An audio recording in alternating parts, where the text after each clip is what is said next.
ನಮಸ್ಕಾರ.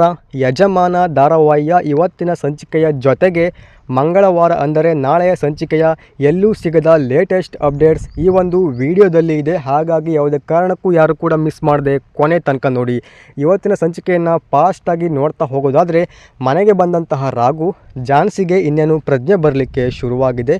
ಎಲ್ಲವೂ ಕೂಡ ಆದಷ್ಟು ಬೇಗ ಸರಿಯಾದರೆ ಸಾಕು ಅಂತ ಹೇಳಿ ರಾಘು ಹೇಳಿದಾಗ ಮನೆ ಮಂದಿಗೆ ಖುಷಿಯಾಗುತ್ತೆ. ಹಾಗೆ ರಾಘುವಿನ ದೊಡ್ಡಪ್ಪ ಹೇಳ್ತಾರೆ, ರಾಘು ಆದಷ್ಟು ಬೇಗ ಝಾನ್ಸಿಯನ್ನು ಮನೆಗೆ ಕರ್ಕೊಂಡು ಬಾ, ನಿನ್ನ ಸಂಸಾರವನ್ನು ಶುರು ಮಾಡು ಅಂತ ಹೇಳಿದಾಗ ಮನೆಯ ಬಾಗಿಲಿಗೆ ಗಂಡನ ಮನೆಗೆ ಹೋದಂತಹ ಪಲ್ಲವಿ ವಾಪಸ್ ಬರ್ತಾಳೆ. ಬಂದು, ಅಣ್ಣ, ನಾನು ನನ್ನ ಗಂಡನ ಮನೆಗೆ ಹೋಗಬೇಕು ಅಂದರೆ ನೀನು ಮತ್ತೆ ಪುನಃ ಅನಿತಾಳನ್ನು ಮದುವೆ ಆಗಬೇಕು ಅಂತ ಹೇಳಿ ಅನಿತಾ ನನಗೆ ಸವಾಲು ಹಾಕಿದ್ದಾಳೆ. ಇಲ್ಲ ಅಂದರೆ ನನಗೆ ನನ್ನ ಗಂಡನ ಮನೆಗೆ ಹೋಗಲಿಕ್ಕೆ ಅವಕಾಶ ಇಲ್ಲ ಅಂತ ಹೇಳಿ ನನ್ನ ಹೊರಗಡೆ ಕಳಿಸಿದ್ದಾಳೆ ಅಂತ ಹೇಳಿ ಪಲ್ಲವಿ ಹೇಳಿದಾಗ ಅದನ್ನ ನೋಡಿ ರಾಘುಗೆ ಸಿಕ್ಕಾಪಟ್ಟೆ ಸಿಟ್ಟು ಬರುತ್ತೆ. ನಿನ್ನ ಲೈಫ್ನ ನಾನು ಸರಿ ಮಾಡ್ತೀನಿ ಅಂತ ಹೇಳಿ ಪುನಃ ಪಲ್ಲವಿಯನ್ನು ಕರ್ಕೊಂಡು ಅವಳ ಗಂಡನ ಮನೆಗೆ ರಾಘವೇಂದ್ರ ಬರ್ತಾನೆ. ರಾಘುನ ಕಂಡು ಅನಿತಾ ತುಂಬಾ ಖುಷಿ ಪಡ್ತಾಳೆ. ಹಾಗೆ ರಾಘವೇಂದ್ರ, ನೀವು ನನ್ನನ್ನು ಮದುವೆ ಆಗಿಬಿಡಿ, ಪಲ್ಲವಿ ಈ ಮನೆಯಲ್ಲಿ ತುಂಬಾ ಖುಷಿಯಾಗಿ ಬದುಕ್ತಾಳೆ, ಎಲ್ಲವೂ ಕೂಡ ಸರಿಯಾಗುತ್ತೆ, ನಾನು ಬದಲಾಗ್ತೀನಿ ಅಂತ ಹೇಳಿ ಅನಿತಾ ಹೇಳಿದಾಗ, ನೀನು ಹೆಣ್ಣೇ ಅಲ್ಲ, ನೀನು ಹೆಣ್ಣಿನ ವೇಷದಲ್ಲಿರುವಂತಹ ರಾಕ್ಷಸಿ, ನಿನಗೆ ಫೀಲಿಂಗ್ಸ್ ಆಗಲಿ, ಪ್ರೀತಿಯಾಗಲಿ, ಸಂಸಾರ, ಕುಟುಂಬ ಇದರ ಬಗ್ಗೆ ಗಂಧ ಗಾಳಿನ ಗೊತ್ತಿಲ್ಲ. ನಿನ್ನ ತಪ್ಪಲ್ಲ ಇದು, ನಿನ್ನ ತಂದೆ ತಾಯಿಯ ತಪ್ಪು. ಅವರು ನಿನ್ನನ್ನು ಸರಿಯಾಗಿ ಬೆಳೆಸಿದ್ರೆ ನೀನು ಯಾಕೆ ಈ ಥರ ಬೆಳೀತಾ ಇದ್ದೆ? ನೋಡು, ಪಲ್ಲವಿ ಇದೇ ಮನೆಯಲ್ಲೇ ಇರ್ತಾಳೆ, ಅದನ್ನು ತಡಿಲಿಕ್ಕೆ ಯಾರಾದರೂ ಬಂದರೆ ನಾನು ನಿಮ್ಮೆಲ್ಲರನ್ನೂ ಕೂಡ ಇದೇ ಮನೆಯಲ್ಲಿ ಹಾಕಿ ಸುಟ್ಟು ಬೂದಿ ಮಾಡಿಬಿಡ್ತೀನಿ ಅಂತ ಹೇಳಿ ಆವಾಜ್ನ ಹಾಕ್ತಾನೆ. ಆವಾಗ ಅನಿತಾ, ನಾನು ಅದಕ್ಕೆ ಅವಕಾಶ ಮಾಡಿಕೊಡೋದೇ ಇಲ್ಲ, ಪಲ್ಲವಿ ಈ ಮನೆಗೆ ಬರಲಿಕ್ಕೆ ಸಾಧ್ಯನೇ ಇಲ್ಲ ಅಂತೇಳಿ ಹೇಳಿದಾಗ ಅನಿತಾಳ ಕಪಾಳಕ್ಕೆ 2 ರಾಘವೇಂದ್ರ ಬಾರಿಸ್ತಾನೆ. ಹಾಗೆ ಅದನ್ನ ಹೇಳೋದಕ್ಕೆ ನೀನು ಯಾರು? ನೋಡಿ ಮಿಥುನ್, ಇವಾಗಲಾದರೂ ನೀವು ಮಾತಾಡಿ, ನಿಮ್ಮ ಪ್ರೀತಿಯನ್ನು ಉಳಿಸ್ಕೊಳ್ಳಿ. ನೋಡಿ ಮಿಥುನ್, ನಿಮ್ಮ ಪ್ರೀತಿಗೋಸ್ಕರ ನನ್ನ ತಂಗಿ ಪಲ್ಲವಿ ತನ್ನ ಪ್ರೀತಿಯನ್ನು ಉಳಿಸ್ಕೊಳ್ಬೇಕು ಅನ್ನೋ ಕಾರಣಕ್ಕೋಸ್ಕರ ಈ ಅನಿತಾ ನನ್ನ ಮನೆಗೆ ಬಂದು ನಮ್ಮ ಕುಟುಂಬವನ್ನು ಒಡೆದು ಚೂರು ಮಾಡ್ತಾಳೆ ಅಂಥೇಳಿ ಗೊತ್ತಿದ್ದರೂ ಕೂಡ ಆ ಮದುವೆಗೆ ಒಪ್ಕೊಂಡಿದ್ಲು.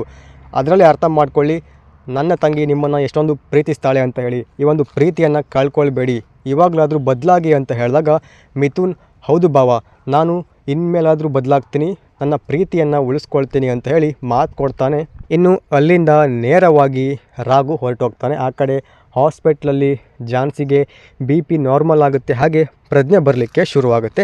ಅದನ್ನು ತಾತನಿಗೆ ಡಾಕ್ಟರ್ ಹೇಳ್ತಾರೆ.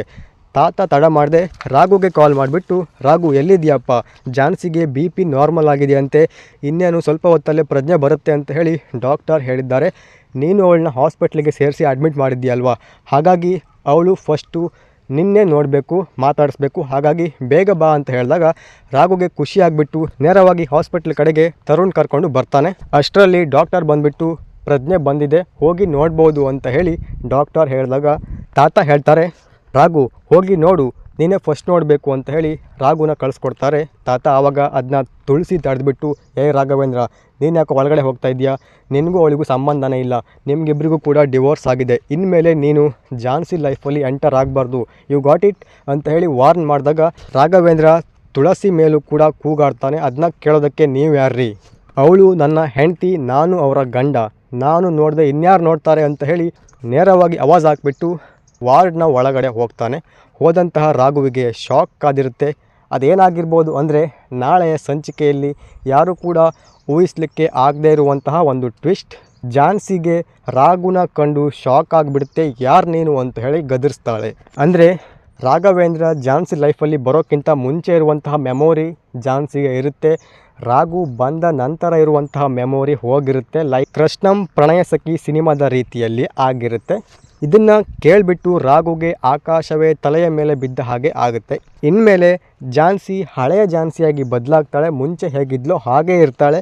ಅದನ್ನು ಪರಿವರ್ತಿಸಿ ತನ್ನ ಪ್ರೀತಿಯನ್ನು ಅವಳಿಗೆ ಹೇಳಿ ಅವಳ ನೆನಪನ್ನು ಮತ್ತೆ ಮರುಕಳಿಸುವಂಥ ಪ್ರಯತ್ನವನ್ನು ರಾಘವೇಂದ್ರ ಮಾಡಲಿಕ್ಕೆ ಶುರು ಮಾಡ್ತಾನೆ. ಇವೆಲ್ಲವೂ ಕೂಡ ಅಪ್ಕಮಿಂಗ್ ಸಂಚಿಕೆಗಳಲ್ಲಿ ಬರಬಹುದು. ಇದಿಷ್ಟು ಮಂಗಳವಾರ ಅಂದರೆ ನಾಳೆಯ ಸಂಚಿಕೆಗೆ ಸಂಬಂಧಪಟ್ಟಂತಹ ಲೇಟೆಸ್ಟ್ ಅಪ್ಡೇಟ್ಸ್. ವಿಡಿಯೋ ಇಷ್ಟ ಆಗಿದ್ದರೆ ಲೈಕ್ ಮಾಡಿ, ಶೇರ್ ಮಾಡಿ, ಹಾಗೆ ನನ್ನ ಒಂದು ಪುಟ್ಟ ಚಾನಲ್ನ ಸಬ್ಸ್ಕ್ರೈಬ್ ಮಾಡಿಕೊಂಡು ಸಪೋರ್ಟ್ ಮಾಡಿ. ಧನ್ಯವಾದಗಳು. ಶುಭ ದಿನ.